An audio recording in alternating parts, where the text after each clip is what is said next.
Hey, Howard. In case you need a lawyer, here's my business card. I'm attorney Howard Ankin. Oh, hey, Howard. If you or someone you know has been hurt at work, Ankin Law can get the medical bills paid, the lost wages reimbursed, Oh, hey, Howard. and the compensation you deserve. Hey, Howard. We're one of the largest filers throughout the state of Illinois of workers' compensation claims. We're here to help. Call 312-6-million. Injury law made personal, that's Ankin Law.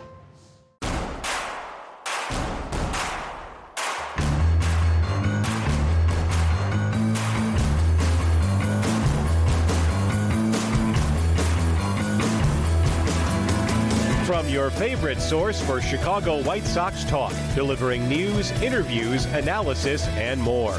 This is the Sox Machine Podcast with your hosts, Jim Margulis, James Fegan, and Josh Nelson. Thanks, Robin. Welcome to a new episode of the Sox Machine Podcast. I'm your host, Josh Nelson, and it's Sunday, July 6, 2025, as we record this new episode. The Chicago White Sox wrapped up their West Coast road trip, getting swept by the Los Angeles Dodgers to start, which wasn't a surprise. But they almost swept the Colorado Rockies, but they did settle for another road series win, so they go 2-4 visiting Los Angeles and Denver. This weekend is highlighted by the promotion of Colson Montgomery, and he did make a great first impression in his first 3 games of the major leagues. We'll recap Montgomery's MLB debut. Shane Smith is officially an all-star, which is great. But is he running out of gas because his last few starts have not been good? The White Sox have a very festive homestand coming up, but they'll start against the Toronto Blue Jays this week before the All-Star break. Around Major League Baseball, the Washington Nationals fired their general manager, Mike Rizzo, a week before they make the first pick overall in the MLB Draft. What is going on in DC? And we'll catch up what else is going on around Major League Baseball. But we start this show on a somber note. Bobby Jenks, former closer of the Chicago White Sox and recorded the save in Game 4 of the 2005 World Series, passed away due to stomach cancer at age 44. In a feature story on The Athletic written by Sam Blum this past April, Jenks made it a goal to return to Chicago and be part of the 2005 World Series celebrations that will be taking place next weekend on July 11th through the 13th. In 6 seasons with the Chicago White Sox, Jenks appeared in 329 games. He recorded 173 saves. He was a 2-time All-Star back in 2006 and 2007. He picked up 4 saves during the 2005 postseason, 2 of those in the World Series. He did record the save in the White Sox lone playoff win in the 2008 postseason. And from his personal standpoint, from his Major League Baseball career, in 2007, Bobby Jenks tied then a Major League Baseball record of retiring 41 straight batters July 17th through August 12th. Joining me now to remember Bobby Jenks is Sox Machine's beat reporter James Fegan and managing editor Jim Margulis. And Jim, every professional sports championship winning team has a cult hero. And when it comes to the 2005 White Sox, I feel like Bobby Jenks is one of them because he came out of nowhere late in the season, and he was huge in the postseason, making a lasting impact. Yeah, the White Sox had a few of those guys who met that description just because of all the corners of the baseball world and in some cases, in case of like Tadahito Iguchi, the actual world just kind of converged on Chicago to fulfill very specific, very important roles. But yeah, Jenks was certainly the latest arriving. Certainly from the most obscure, I guess, parts of like, being kicked out of the Angels basically, versus like being a star in Japan or being, a 1-year signing. Like Jenks was not, I guess the project was abandoned by the Angels just because of alcohol issues and just, immaturity and thinking like, this guy's not coachable. And all of a sudden, like he shows at the White Sox and, give him a couple months and then he's all of a sudden the team's third closer of the season and saving, the most important games of the year and saving them very well, hitting like kind of like Grant Taylor, hitting new heights on the radar gun for that season right out of the gate. So I think he speaks to how charmed that season was, that despite the health problems he had, despite the off the field problems he had, that he was able to at least contain them. And also, I think, probably Ozzie Guillen. We know that over the years that he and Jenks kind of butted heads, and I think Guillen did a great job of managing Jenks's immaturity at points. I think it's a good general catch-all term for the problems he had, whether it's problems of Ozzie not liking the way Ozzie was managing him versus some of the things that some of Ozzie's family would suggest on social media later about Jenks's conduct. That sounds like there were some behind the scenes stuff that Guillen had to manage, but for that season, and then even for the couple of years after, just no signs of that whatsoever. Just coming out, throwing smoke, having a surprising complete array of secondary pitches where he didn't need to strike everybody out to be successful. And I think, to me, the most impressive part of his debut season was the fact that he actually blew a save in the World Series. And, that's something where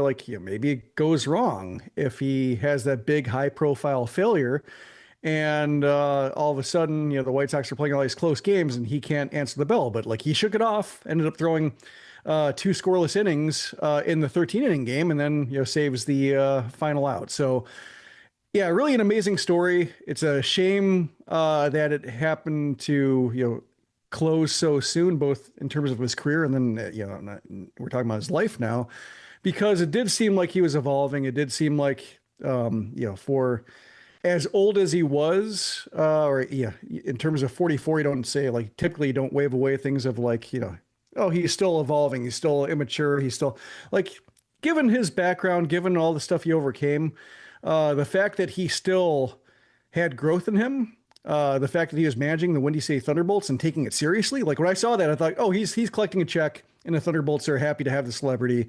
This isn't going to be nobody's putting a whole lot of effort in this. No, apparently he was doing a great job of connecting, and then the Thunderbolts wanted him back and he wanted to be back. And just, I think it spoke to just how sincerely he took this project of trying to better himself after the many horrors that he encountered, both when it comes to surgery, addiction, the turbulence of this family, etc. So it is a shame on multiple levels that it was cut short and he wasn't able to see this hard work through.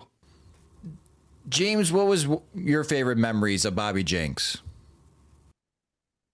To add on to Jim's point about he kind of he emerges kind of in folk hero fashion and oh, he got released from the Angels for being, I was 18 at the time. So it seemed like adhering too much to the events of Major League Two.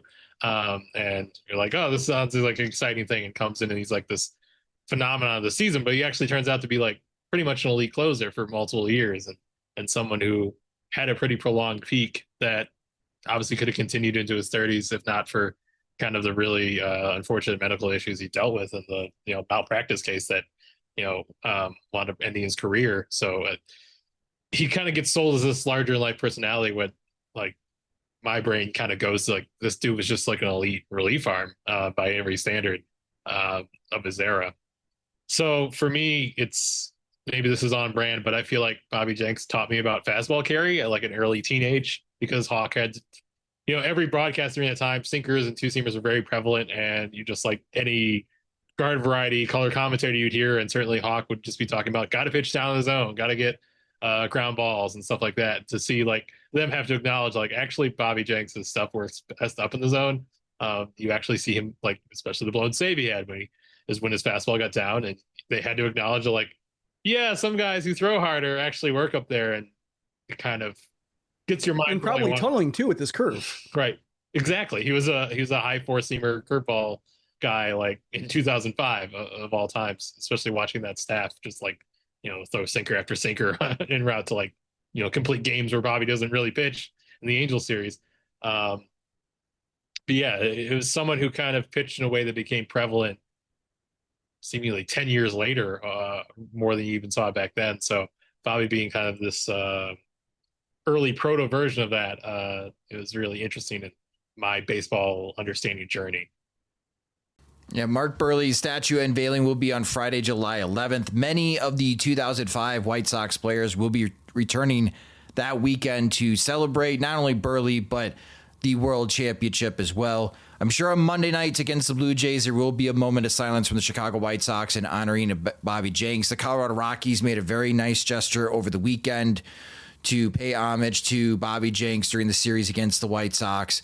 And I'm sure we'll hear more stories from his former teammates. But it's an unfortunate end to a cult hero of the 2005 World Series team. Moving forward, Shane Smith, news for the White Sox. He is officially the White Sox All-Star. Jim, I know you wrote about this on SoxMachine.com, that the White Sox are making it tough to find someone to represent them at the All-Star game. Shane Smith, 17 starts, 83 2/3 innings. He has a 4.20 ERA. He's 3-7 on the season. His WAR on Fangraphs prior to Sunday's start was 1.3. That's second in the American League for rookie pitchers. Let's start with the good for Shane Smith. This is a good story for him, being a rookie pitcher, a Rule 5 pick. We were in Dallas, and when the White Sox selected him, we kind of had to do a lot of research on who is Shane Smith. He had a big spring training, and he's had a good first half. He had a great start to the season in April and May. We'll get into if he's running out of gas in a moment. But from a White Sox perspective, the front office, the coaching staff, and even Shane Smith for himself, Jim, this is a great honor for everyone involved to get him to be able to pitch at this level, to become an all-star. Yeah, it's, not only was we didn't know a whole lot about Shane Smith, but also he was he was signed or picked at the same time the White Sox traded Garrett Crochet. So we had a lot to think about at the time, and Crochet also making the Smith All-Star team. Yes, indeed. So yeah, who it was quite an eventful 30 minutes for White Sox luminaries, apparently. The thing that jumped out to me when looking at Smith and comparing him to Adrian Hauser and trying to figure out, is the White Sox All-Star really going to be somebody they signed on May 20th, or is it going to be a full season guy? Is Smith, holding on together? He might not even pitch in the All-Star game. It might be a case where he makes the roster, but he gets a break and he might need it. But it's a cool story. The odds are, incredible. James wrote about it in terms of, the work that went into it and the fact that everything's kind of been out of order for him all year. So why wouldn't he make the All-Star game before we actually know whether he's any good for a full season? Sure, makes sense. The thing that jumped out to me was when writing about how Garrett Crochet and Eric Fetty gave the White Sox two deserving All-Stars. Crochet made it, Fetty didn't, but had Crochet not made the leap he made, Fetty would have been a fine choice as well. There's no point in having two White Sox on the All-Star team, given how poorly they were playing. So, I didn't consider him a snub, but had he made the team, sure, he was a top 10 American League starter. May as well make the team. But it feels like the years were mismatched in that, the 2024 team should have had a Rule 5 pick or a May signing make the All-Star team on their behalf, because this is how dire things have gotten to where a Rule 5 pick is the best he can offer. And then this year would be the one where, here's a future, here's a fixture, here's a emerging star who's going to be the one of the pillars of the next competitive White Sox team. Instead, it's backwards, and Smith is just this guy who, is a courtesy pick for a team that's playing better than maybe needing a courtesy pick, in terms of run differential. They're not anywhere close to the worst team in baseball. They're like an ordinary bad team. Just they're getting a lot of average to below average performances, whereas last year they had 2-star performances and then a whole bunch of dreck. So yeah, it's a little mismatched. My guess is that he probably doesn't appear in the game just because not every pitcher does, and he might, given his form, given how much he's struggling, given how little league knows about him, perhaps the manager says, enjoy the trip, enjoy the jersey, and then we'll go get him in the second half. That would be my guess. But yeah, it is cool for him. It's just a shame that a little bit out of order to, even if his ERA is mid threes, that would be a pretty cool story. Whereas now it seems like he's got to get right, and he's in the All-Star game. Does he actually want to make the trip, or does he want to just kind of rest up? It's yeah, of course he wants to make the trip, but yeah, it's an interesting juncture, and it feels like a little bit.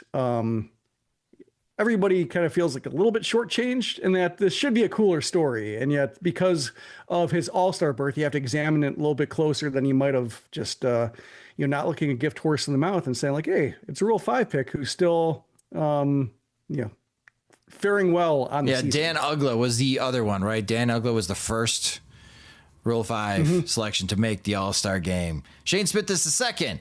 So let's talk about the worrisome. In his last 7 starts, Shane Smith has a 7.42 ERA.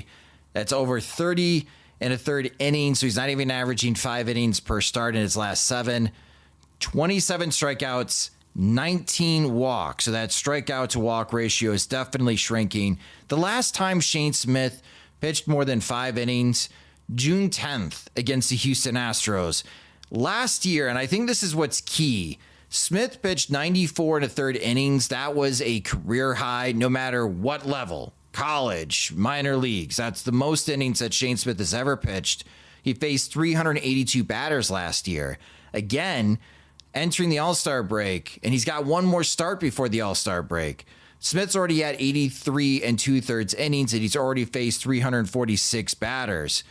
James, with Smith's recent struggles, is this just a pitcher exhausted right now? Is he just running out of gas because he's going to be approaching a career high in innings pitched? And the second part, the White Sox did this last year with Garrett Crochet. Could we see them start manipulating the innings for Shane Smith where he has shorter outings? They don't seem to be inclined to say that he's wearing down. He's still throwing hard. His velo is up over his season average today. He doesn't profess to be tired. He doesn't. Ethan Katz didn't point to it as a fatigue. He was up. Smith was upbeat after his start post game, talking with Lamont Pope and who was out there in Colorado. He's clearly off right now, but there's not some traditional measure of fatigue that they're pointing to. They are going to continue to give him extra rest, but that's kind of more built into how they approached and saw his innings anyway. I don't think it would be quite. I mean, they've at least haven't indicated that they're going to go the Crochet route now. That was seen as more creativity in that situation. Obviously Crochet's could speak up for himself about far as what the plan was going to be in that instance, maybe in a different way than would be present here. So I don't think he's going to blast beyond 130, 140 innings or anything like that. And certainly if he does get fatigued, they'll probably act on it pretty quickly, but they're not currently pointing and screaming about that in some big way. Shane Smith himself said, if you see my slider getting into the 90s, that means it's becoming a cutter, and that's bad. And he threw plenty of 91-mile-an-hour sliders today. So that's something that's clearly not operating as it should be. His changeup, he's not really commanding it the way he needs to. You saw someone ending up way glove side, which is pretty much never where he's trying to throw it, and it hasn't been getting the whiffs you would want. So that's something that hasn't seemed as good as it's been earlier in the season. Barely used his curveball today. It was just very fastball heavy, and they like his fastball. They think it plays better than what its IVB would say it would be. But he whether or not he's clearly off in some way, anyone could look at the box score and see that, but his stuff has not been executed greatly. But they're not pointing to fatigue as it because he's not claiming to be, and I guess they don't have any biomechanical alarms going off right now. So, or at least not any they're talking about publicly in some big way to explain what's going on. So hopefully he just starts pitching better, because as far as I can tell, that's what the main plan is, as far as at least responding to what's going on now. It's not, I think you're going to see inning restrictions, but I don't know if it'd be fair to call them responsive to the results. Got it. Okay. No, that makes sense. So his stuff just needs to be better. So again, the slider, to your point, look at the miles per hour. If it's going too fast, it's a cutter. Not waning, it's flattening out. Yeah. Got it. Needs more break. Changeup needs to be better. Well, hopefully he can bounce back. It's reverse speed. Yeah, it sure is. Need to slow down. Need to slow down. But still, I mean, in April and May, Shane Smith was excellent. Even in June, he had back-to-back great starts against the Detroit Tigers and the Houston Astros. So the talent is legit. I mean, look how well Detroit and Houston have been playing. After the White Sox got swept by the Dodgers, Houston went into LA and embarrassed the Dodgers in Los Angeles. And Smith did more than hold his own against both of those quality teams. So he's got quality stuff, and he's demonstrated in the first half to earn the honor to be the White Sox All-Star. But hopefully he gets past whatever's been ailing him in his last 7 starts and gets back on track and helping the White Sox start winning more games. A Sox Machine public service announcement. We have brand new items in the Sox Machine store. With the weather heating up, we've got new Adidas Sox Machine polos, perfect for your company outings, casual Fridays, and of course the golf course. It's part of our media attire as well when covering events. You can grab any of these 3 styles that we now have in the store.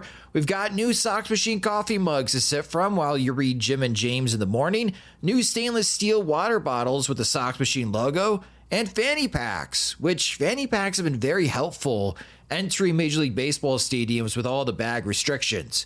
Visit shop.soxmachine.com to check out the new gear. And for Sox Machine subscribers, remember your discount code to get an additional discount when checking out. Again, the URL is shop.soxmachine.com. The White Sox did win the series against the Colorado Rockies this past weekend. They won Friday 3-2. Saturday won big time 10-3. On Sunday, they had a 4-2 lead, but they squandered it and ended up losing 6-4. But what this series really is the MLB debut of Colson Montgomery. And he made a good first impression in these 3 games. Montgomery went 5 for 10. He hit a triple, drove in 2 RBIs, walked twice. He did strike out twice. His first plate appearance resulted in reaching on catcher's interference, which is very rare for a debut at bats. Friday, defensively, he made an awesome over-the-shoulder catch to save a run. On Sunday, with a runner on third and fewer than, I think there's just no outs. Yeah, there's a runner on third, nobody out. Back-to-back plays hit directly at Montgomery with the infield in, and in both plays he prevented a run. And the second time, he threw the runner out at home plate. So defensively, Montgomery looked good. Offensively, Montgomery looked good in the second and third games. Jim, what are your first impressions of Colson Montgomery in the majors? So far, none of the alarm signs from his Charlotte days have shown. Like, there haven't been any whiffs on high fastballs. Did a pretty good job of laying off junk below the zone. Breaking balls, either fighting him off or laying him off. If he did swing over one, he didn't swing over it twice, which I think, it's always fine if somebody chases once, but it's when, like the Lenny and Sosa thing or the Brooks Baldwin thing with high fastballs, like if they keep doing it, that's where the problem lies. And, had he not been a rookie who had been through hell and high water this year, like, you would have had just an ordinary good series. I will say that, the debuting in Colorado, while not maybe great for ticket sales or like, building excitement for a homestand, and perhaps they don't need any with the homestand activities this coming weekend to where they don't need to sell tickets. But just the fact that like it's Colorado, it's a good place to hit, forgiving place to hit. The pitching staff they're facing, not good. A nice introduction. I think the fact that Brooks Baldwin also had a good series, I view him a little bit, maybe not perfect doubles or like one's an indicator for the other, but the fact that like they couldn't execute high fastballs on Baldwin, they tried and they couldn't locate him that well. Like got a couple chases, got a couple strikeouts, but he also was able to take advantage of misses in the zone. Same thing with like the Baldwin hitting Dustin May out. Same thing, like try to sinker high, couldn't get it there, and Baldwin made him pay, but couldn't do it. They seemed like they couldn't do it against Montgomery or didn't have like the arsenal to do it. So they just stuck with breaking balls down and didn't work. But I can see tougher assignments coming when you get back to sea level basically, and you face teams that are not the worst team in baseball. But I think given what he faced, given the array of ways he was tested in the field, he passed. I think he just had the rookie mistake of the pickoff, which actually turned out to be pretty important. That he got caught off first base, kind of blew up a golden scoring opportunity, and then they didn't score again. That's something you can take away from the series, is a little bit of a welcome to the big leagues moment. But everything else, he fared about as well as you could reasonably expect him to fare. James, what were your first impressions of Colson Montgomery in the majors? He looks all right. I don't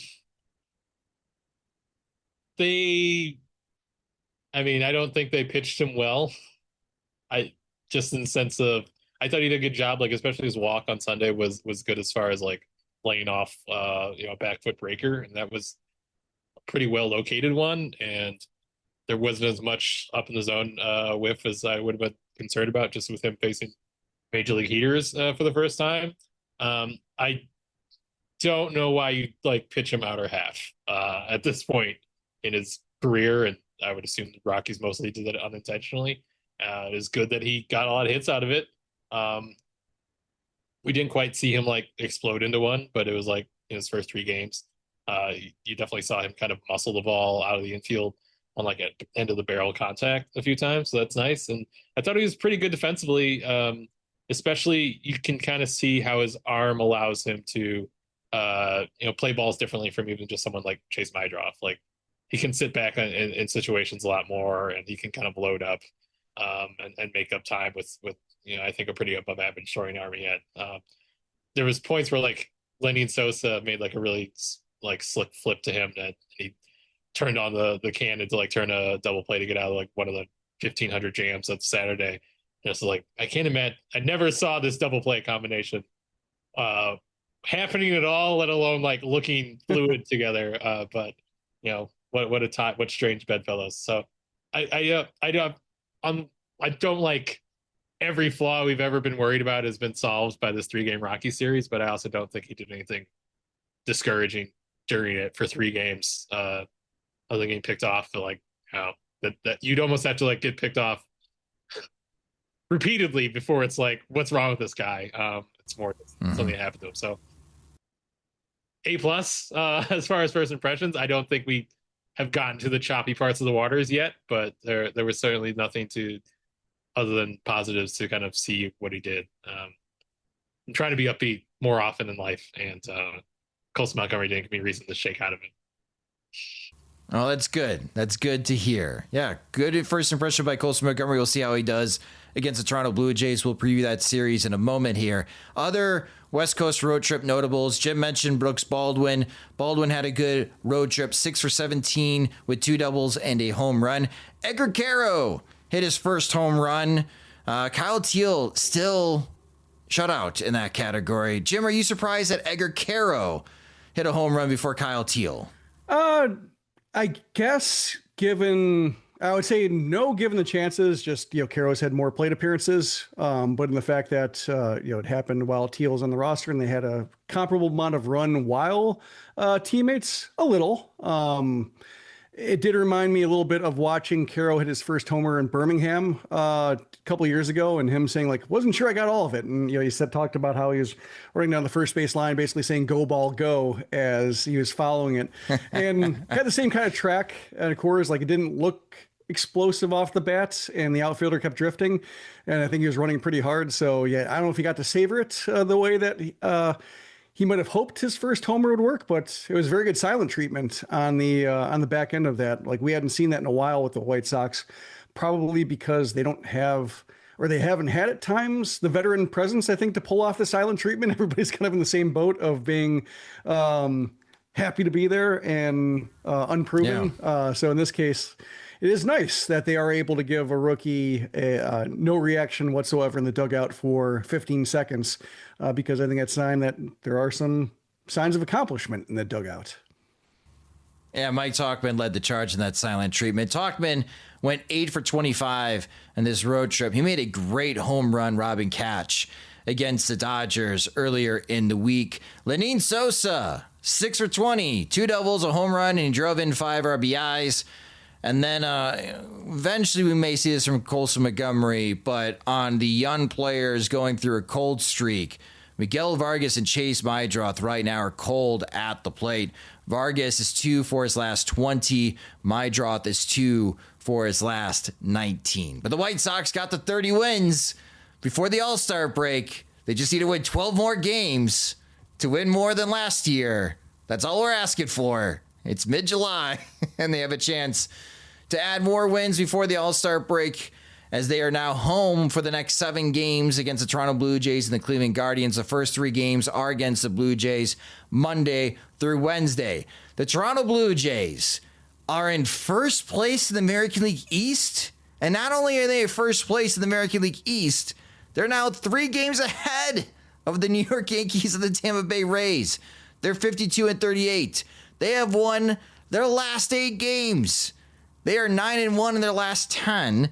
On the road, though, they are still struggling. They are 20-22 this year. The season series, the White Sox, again, won the series in Toronto, so the White Sox are up 2-1 on the Blue Jays. Offensively, again, like we talked about a couple podcast episodes ago when previewing the White Sox and Blue Jays, the Blue Jays offense is night and day when they are at home and when they are on the road. Offensively this year, runs per game, the Blue Jays are averaging 4.58 runs. On the road, they're averaging 3.74. Their team OPS in the season is 731. At home, it's 796. That's the second best in Major League Baseball. On the road, it's 660. And for pitching-wise, the starters this year, 4.63 staff ERA. That's bottom 5 at Major League Baseball. The bullpen, though, is top 10 at 3.62. On the road, they do pitch a little better. They are 4.28 as a staff ERA. Your pitching probables for this series, Monday night, July 7th. The first pitch is going to be at 6:40 p.m. Central Time. Jose Barrios, who pitched very well against the White Sox in his last start, against Sean Burke. Tuesday, July 8th, 6:40 p.m. Central Time, Chris Bassett against Aaron Savali. And then Wednesday, getaway day for the Blue Jays. It's a 1:10 p.m. Central Time start. Lefty Eric Lauer for the Blue Jays against Adrian Hauser, which Hauser will be making his final start prior to the All-Star break. And I don't know, we're at this stage of Hug Watch. Could this be Hauser's last start with the White Sox? We'll see. But for this season preview, I have to eat a little crow because at our first half episode recap, we were buying and selling teams in Major League Baseball, and I was buying the Tampa Bay Rays, and damn it to say that the Rays have caught the Yankees. I feel good about myself, but man, I was selling the Blue Jays, and here they are leading the American League East as they come back to Chicago. And Jim, George Springer in his last 13 games has 6 home runs and 21 RBIs. That is the production from Michael A. Taylor in 77 games this season, and Springer has an OPS over 1,300. I'm still confused on how the Blue Jays are doing this, but I don't know, it just seems weird at game 90. Here are the Blue Jays coming to Chicago, and they're first place in the American League East. Are you buying them?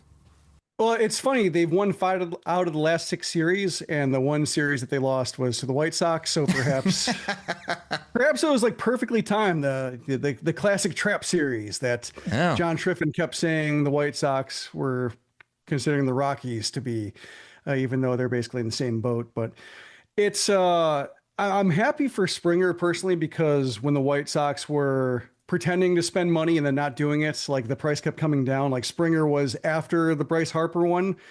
It's like, well, here's a right fielder who's perfect for what you need and also costs half the commitment in terms of years and dollars. If you didn't want to go 13 years for Bryce Harper and over 300 million, how about Springer for 6 and 150? And it probably doesn't even have to be 150, because it sounded like the Blue Jays had to pay a Toronto tax for getting him to go to Canada. So maybe like 6 for 140. Mm-hmm. And then, he has his, classic, mix of injuries and, some just poor performances. And you think like, oh, the White Sox dodged a bullet. And then here he is, resurgent, looking like the guy I wanted him to sign. So I like being personally validated by, the White Sox ducking free agents. And I thought he was a missed opportunity given how little they wanted to spend, and just how the market kept bending to them and them saying like, now we're good. And then it turns out they weren't good, but cool for him. When it comes to the Blue Jays overall, I am enjoying the little pissing match that they're getting into with the Yankees. I think they've gotten under the Yankee skin with how well they're doing despite not the most exciting offseason. And I think the Blue Jays front office is designed to disappoint a little bit, the way Mark Shapiro kind of just conducts himself and does not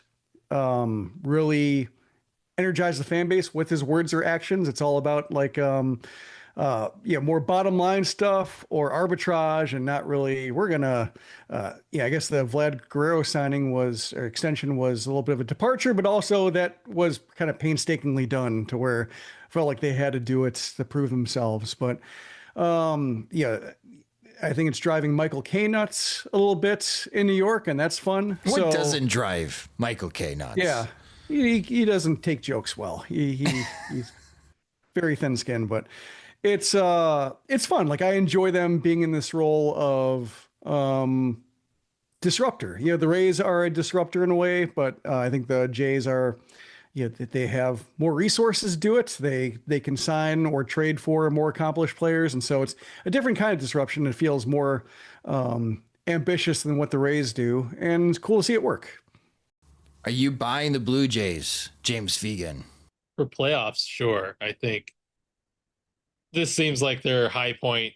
The best they're playing all season, and the worst the Yankees are playing all season. And unless they become newly aggressive at the deadline, you wonder about them holding off the Yankees. Though, I mean, my cousin is the most doomerous Yankees fan I know, and he was complaining about their lack of pitching before they lost Clark Schmidt. So maybe they are just really screwed this time. But I do think we're seeing kind of like a cresting for the Jays a bit beyond like what they can maybe sustain play level rise for the whole year. But they've also obviously put themselves in a nice spot where they could. I think they'll hold on to a wild card spot. Didn't love their system in a way that I feel like they have a ton of ammunition for the deadline, but and certainly losing like Jake Bloss earlier in the season hurts as far as like their reinforcements or trade chips they'd have. So yeah, I think they should be taken seriously as a wild card contender. Aston Barter's been great, but as far as like this is the new power in the AL East, I don't know. I watched them lose 2 out of 3 to the White Sox, so that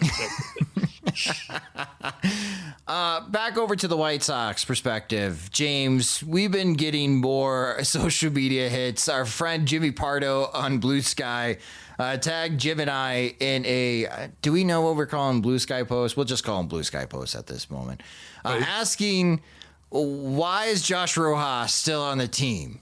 And I know you wrote this great feature story about Josh Rojas, and he seems very cerebral. He understands why he is struggling. He is still struggling. Is there anyone in the minors to challenge Josh Rojas? Like, is Josh Rojas in the danger zone? If he doesn't have a good week, are we talking about DFA territory pretty soon?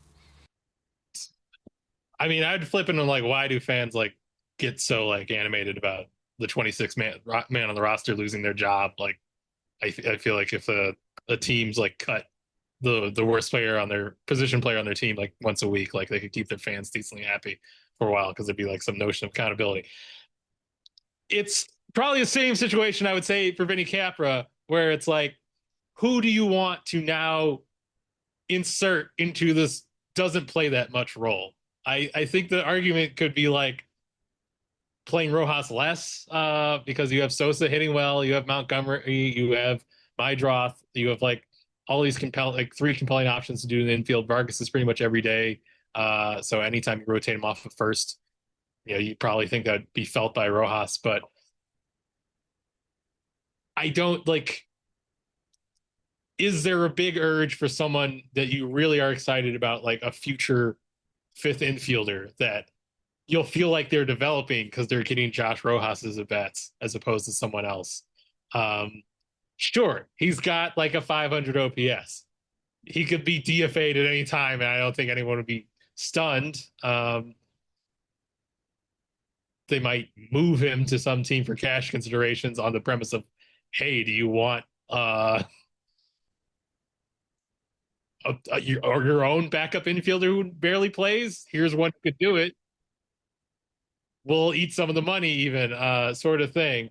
Like, so there's worth to keeping him through the deadline. I just think like it's not like they're not playing Colson over him or even not playing like Mydroth regularly over him. I think Lenine bashes his way into playing time or moves his way out of it on its natural cycle, and it's not like really affected by other earthly influences. So I think if he's effectively demoted on the infielder tier ranking and Benny Capra got squeezed off the bottom of it, I think what mainly people are objecting, like Rojas playing so much, should theoretically disappear because like he's received an in-kind demotion in terms of like playing time. But if it's really just like whenever I see the 26th man on my team that isn't good, I think about how not good he is and I demand change, then I don't know. Maybe that could happen. But like, do you want Jacob Maya back? Like, what are you campaigning for? Like, this is like the dog that caught the car situation as far as like replacing your fifth infielder. Like, feel like you're on the bus at the end of The Graduate with, Tristan Gray and you don't know why you're here. Like, so that's why I think he's on the team to answer the question, if that did. Yeah, I think like, you mentioned Mydroth struggling, Vargas struggling. Like there are guys who need the breather. So I think ideally there would probably be a point where Rojas gets the Vinny Capra treatment of just playing once a week and nobody feels bad about it. And Montgomery's playing every day and Vargas is bouncing between the corners every day. You still have the question of like why Ryan Noda is getting the run that he's getting. Just, you understand why Rojas is playing because the White Sox signed him. They made a point of going out and getting him and they feel like he had certain things like the Noda coming over from a waiver claim and then just kind of getting a lot of playing time despite doing nothing. That's the one that's more confusing to me. But I think should Vargas get back on track, should Mydroth, and I think Mydroth will go through these ruts of, because he doesn't make loud contact and because he doesn't get like bases in bulk. Like I think he's going to have these cold spells. He kind of buoys the value with walks and still getting on base, but sometimes the singles won't drop for him. Like I can imagine him getting back on track, and at that point you'll have four guys you like playing well enough, and Rojas will take a back seat. But I think while Vargas is in this route, that I think it's been like at least a solid 2 weeks for him. That's if breathers have to happen, then Rojas is the guy who bounces in between third and second, and other guys play first, and he appears and tries not to get in the way. I think I suppose there's the always argument of like, well, if one of these guys is just going to be not major league caliber in their performance, why not just have Elko come do it? And at least we'll find out something.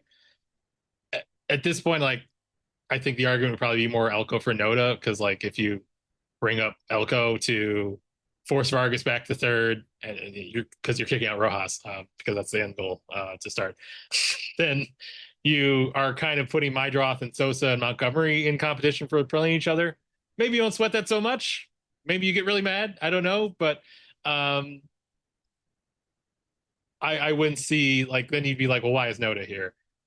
So I think, and fundamentally the choice between carrying a platoon of two first basemen or having a guy who's not hitting at all, but they feel fine slapping him anywhere defensively and they feel like he generally adheres to the standard of defensive execution they're trying to do. This is the front office that's made the latter choice rather than we're going to cycle through all these options looking for offensive production, hell or high water. The way that you could see the last front office maybe spinning their wheels on, jamming misfit bats into weird places, and then all of a sudden they're underperforming on both sides of the ball for some reason. It feels like maybe they're reacting to that with being more defensive oriented, and thus signing players like Rojas in the first place and then committing to him for a little bit longer than it seems like certain very respected please still keeps listening to us members of our audience can tolerate. Hey, Ryan Noda is on the team because he could play right field, Jim. We can't forget about that. Mm-hmm. Yeah, who would? Notable right fielder. I think this is maybe also where you feel kind of the absence of an emergent Brian Ramos. It seems like he's kind of hit a wall in AAA, not being able to hit righties. And so he's just I think that's a good. Right now, he looks that's a good point that you best make, like Jim, a platoon bat. Because our previous conversation, like Vinny Capra, right? When we were talking about Colson Montgomery possibly being called up because he had 5 good games against Toledo, that conversation was Vinny Capra is bad, and you could easily replace him. His final at bat with the White Sox is Clayton Kershaw's 3,000 strikeouts. So what a great send off that is. And Colton's final about bat with the Knights was having Corey Julks intentionally walk in front of him. So who knows how he's going to be? Tim Elko replaced Andrew Vaughn because Andrew Vaughn was giving nothing to the White Sox at first base. And it just seems like, all right, here's another prime opportunity. Like the point that you're making, like I totally agree with you. And that's a really good point, Jim. Like here's a prime opportunity. This time, nobody's there. Like Montgomery was there. Elko was there. Now there's nobody for the White Sox to take advantage of this. Tristan Gray, I guess, is, the guy who's now in that Vinny Capra role of just, we need somebody to play short and second and third in a pinch. And we don't want to call Jacob Amaya for the 3rd time on our roster. So we like the cut of Gray's jib, and he'll be around. But it seems like he's now the emergency in-house option for those positions. He could be usurped by a waiver claim. It seems like the way the White Sox are rolling this year, and that if somebody on the outside interests them more, they have no problem of putting them ahead in the queue. But I think for now, the infield's mostly settled until Rojas is traded, and then maybe you see that first base come back into play with Elko coming back and giving like one last good look at his hit tool or something like that. But that's further down the road. Rojas this year, what's really surprising, according to Fangraphs, -4 defensive runs saved at third base. He was +7 last year for the Seattle Mariners, one of the top defensive third baseman in Major League Baseball. -4. Seems like it's smoothing out a little bit, although he had that hard luck error. Coors Field, real bad design flaw with the way the sun goes down behind the left field corner in a way that blinds first baseman and everybody who's sitting behind them. Like the first time I went to Coors Field and bought tickets by myself, I was like, wow, these tickets are cheap. We're like right behind first base or like a couple sections behind, 15th row, $20. Like, sure, I'll take that. And then I couldn't see for the first 3 innings. Felt like then that was before the netting down the line. So it felt like every screamer line drive could just cave my face in because couldn't track it whatsoever. So the fact that, he tried to keep the throw low for Vargas and Vargas still couldn't find it, hurts his ratings, I think, a little bit, but I think he's been smoothing out there. But yeah, certainly a terrible introduction at third base. And I think he's still digging out of that hole. Yeah. Again, just it's disappointing that nobody else is there for Charlotte that could step up and take these plate appearances for the rest of the season. So to James's point, Rojas is your 26th man on the team right now. He's that veteran leader that Will Venable will be talking about. Need those guys in the clubhouse with so many young players, but hopefully his playing time diminishes and the White Sox divvy out more playing time and to the young players, because again, there's still a lot of questions that need answers for the White Sox post All-Star break.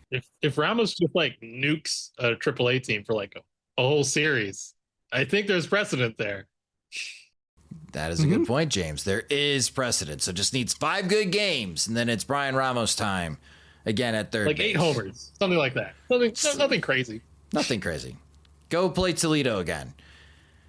So that's the White Sox. And again, we'll be recapping the Blue Jays series Wednesday nights in our upcoming podcast episode.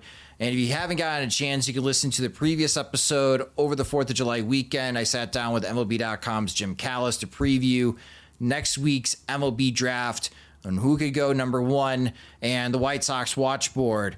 But kind of shocking news, though, around Major League Baseball. And we start with this headline. The Washington Nationals fired general manager Mike Rizzo and manager Dave Martinez on Sunday night, first reported by ESPN's Jeff Passan. USA Today's Bob Nightingale tweeted out an interesting nugget of information that both Rizzo and Martinez, their contracts were set to expire mid-July of the 2026 season, which is really odd. So from a Nationals management perspective, they are letting go their GM and their manager with a year left to go on their contract. So that would have been really weird if they both stayed on going to 2026, at least to start the season, knowing their contracts are set to expire halfway through. But what makes this dramatic and incredibly interesting. The Washington Nationals have the first pick in the 2025 Major League Baseball draft.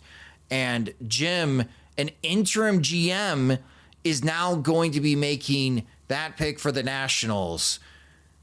I don't know what direction they go now, because all the information has been scouts from the Nationals and that decision making being driven by Mike Rizzo, who's been part of the franchise for a long time. Now they could go completely in a different direction because there's a new interim GM, and who knows what direction they'll be taking the team depending on what his bosses, the owners of the Nationals, want him to do.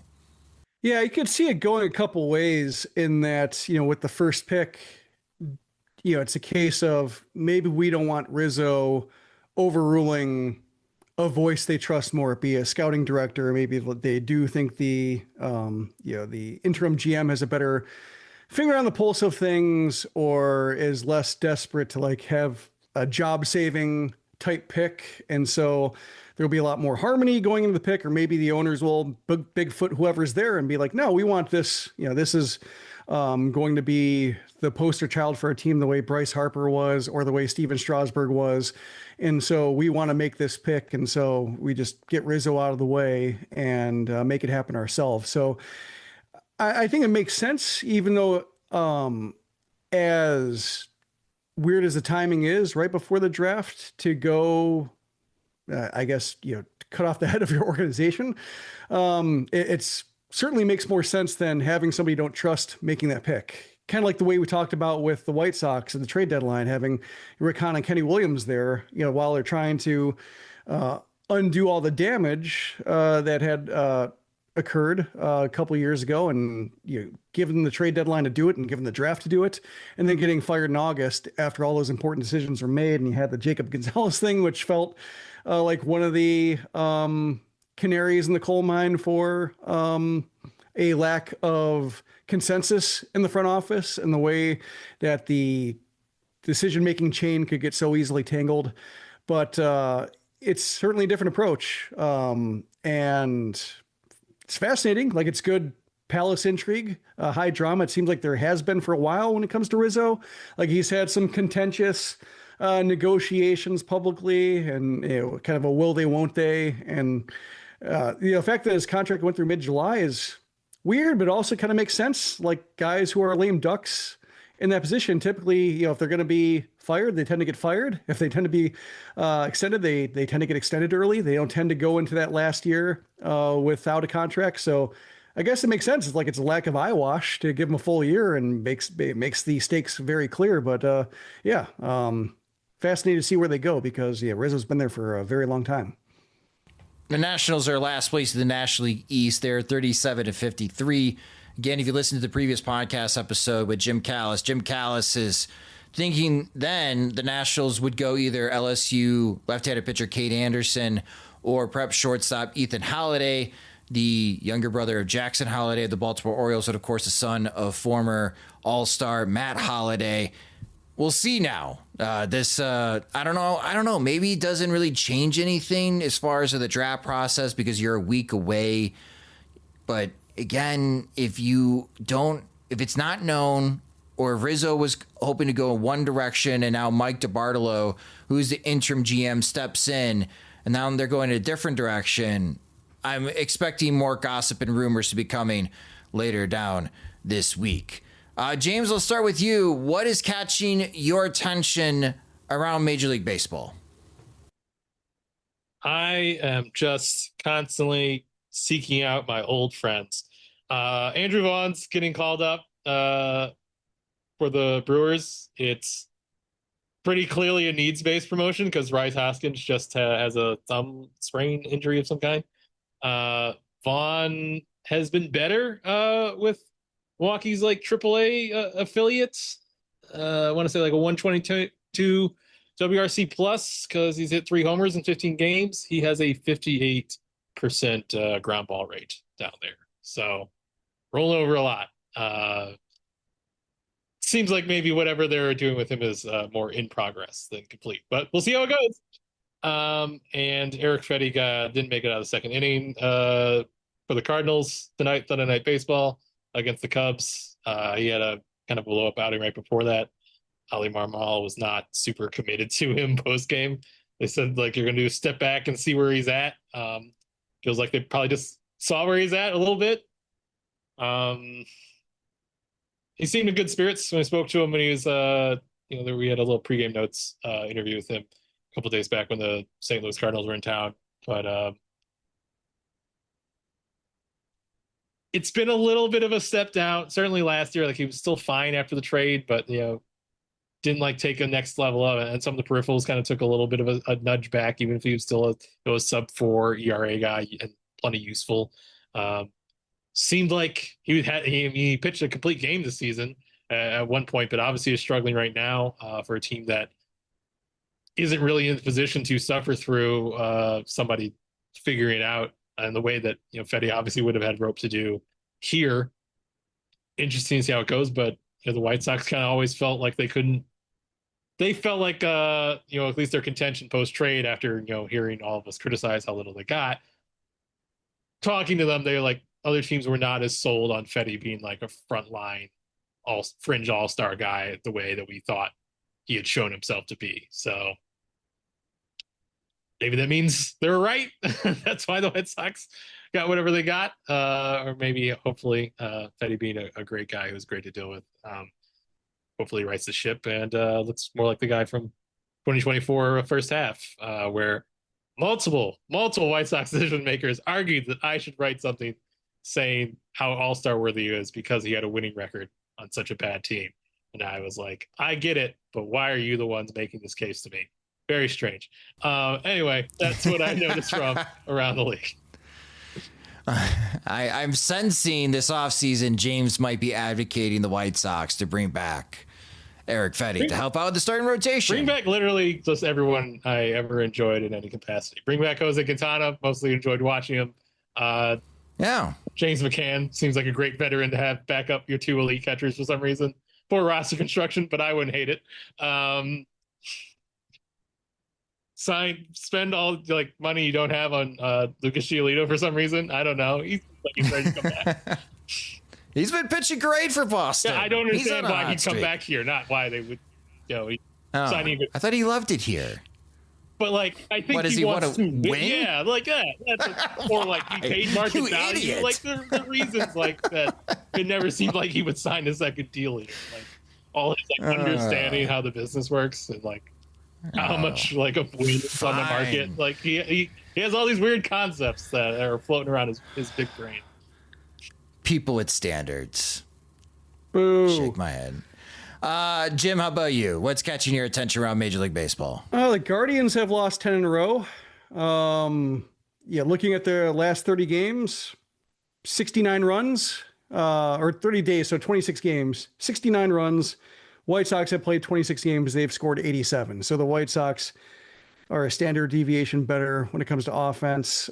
Bottom three offenses in baseball, all in the AL Central. White Sox, then the Royals and the Guardians, 28th, 29th, and 30th. So to Chris Getz's point that the Central is forgiving and that there's a pathway to contention that isn't there in other divisions, perhaps we wrote off that line of reasoning too soon. But it really seems like when you look at that line, like Jose Ramirez is still pretty good.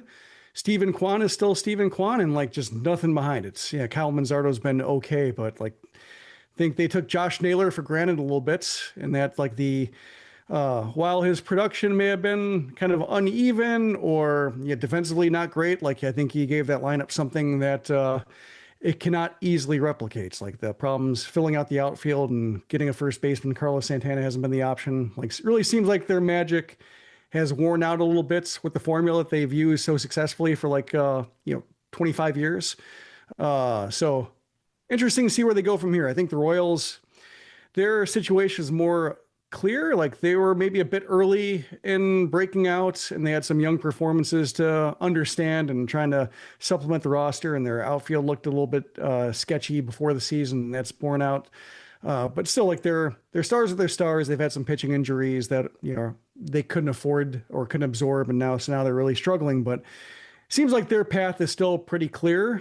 Just depends on what kind of, rope their leadership has, or maybe their manager has. But I think with the Guardians, like it does seem like it's a very much a direct hit to their template that they've used. And so curious where they go, curious how they adjust, because like this offense has been a problem for a long time, or at least around the non-Ramirez and Kwan components. And just they really have a hell of a time trying to find anybody else that can hit. Think of what a story will be that Shane Smith, the Rule 5 pick, who throws a perfect game right before his first All-Star game. People will wonder why he's not starting in the game. Or the Guardians explode for 12 runs, and like he goes in the All-Star game being like, oh, his ERA is 4.83. And he's your All-Star. Move over, Mike Williams. He's going to the All-Star game, but after that, he's going to the complex in Arizona to figure things out. That'd be very White Sox. The Minnesota Twins are currently second place in the American League Central with a 43-47 record. They are 13 and a half games back of Detroit. The White Sox, last place, 30-60, are 13 games back of the Minnesota Twins. The second place Minnesota Twins are closer to the last place Chicago White Sox than they are to Detroit right now in the standings. Detroit already has a 13.5 game lead. They might win this division easily by 15 games. Is 20 games within reach? I have to look back to see when was the last time someone won the Central by 20 games. It feels more recent. But when you look at the American League postseason outlook a week before the All-Star break, only 7 teams in the American League have a winning record. Only 7. So the Boston Red Sox at 46-45 are the team that's got that 7th standing right now. They're 2.5 games back of the wild card. But if the season were to end today in the American League, Detroit would have the number 1 seed, Houston the number 2 seed. It would be the Toronto Blue Jays against the 6th seed Seattle Mariners, and the New York Yankees the 4th seed against the 5th seed Tampa Bay Rays, which if the Rays even hosted that game, it'd be at the Yankee Spring Training Complex. So the American League, we knew this was going to be weird. We knew it was going to be wacky. It wasn't going to be as good as the National League, and they are living up to the billing, especially in the pre-All-Star break. But yeah, that's what's going around Major League Baseball. Let us know what you guys are paying attention to around Major League Baseball in the comments section, or hit us up on social media. But that will do it for this episode of the Sox Machine Podcast. Thank you guys so much for listening. If you just discovered the Sox Machine Podcast, you can subscribe to the show wherever you listen to podcasts, such as Spotify and Apple Music. You can also check out our videos. I posted a new video on our YouTube channel at youtube.com with Jim Callis as we go through our watch board as far as 4 prospects that we are targeting for the White Sox to take 10th overall in next week's MLB Draft. Also promotion, I'll be hosting a watch party online of the MLB Draft that you could join me on playback.tv as we'll watch the MLB Draft and I'll be breaking down the picks as they come through. I'm really curious to see what happens at number 1. The Angels could surprise us at pick number 2. There could be a lot of shuffling. We could all be wrong with their mock drafts, but it'll be a lot of fun to watch regardless. And we have a lot more MLB Draft content coming to your guys' way this week to prepare for who the White Sox could possibly take in the 1st, 2nd, and even 3rd round on the opening day of the MLB Draft. So pretty excited about that. Again, subscribe to your YouTube channel at youtube.com/Sox Machine. Follow us on social media. We're on all the platforms at Sox Machine. The White Sox being at home means that James is back to work at the stadium. Follow him on social media at JR Fegan for the latest news coming out of the White Sox clubhouse. You can follow me at SoxMachine_Josh. We are on Blue Sky. You can follow us at SoxMachine.com. Follow James at JRFegan.SoxMachine.com. You can follow me, Josh.SoxMachine.com. If you want full access to all of our coverage of the Chicago White Sox, Major League Baseball, and the MLB Draft, you can get that by becoming a subscriber at SoxMachine.com. Monthly plans start at $5. We also have annual subscriptions at a discount. We have some spots open in our Veterans Committee, so if you want direct access to both Jim and James in a group chat, you can gain that by becoming part of our Veterans Committee. If interested, go to SoxMachine.com and sign up today to become a subscriber and get ad-free versions of both the podcast and the website. The Sox Machine Podcast is a production of SoxMachine.com. You're on for all things Chicago White Sox baseball and part of the Blue Wire Podcast Network. Alongside Jim Margulis and James Fegan, I'm Josh Nelson. Thanks for listening and watching.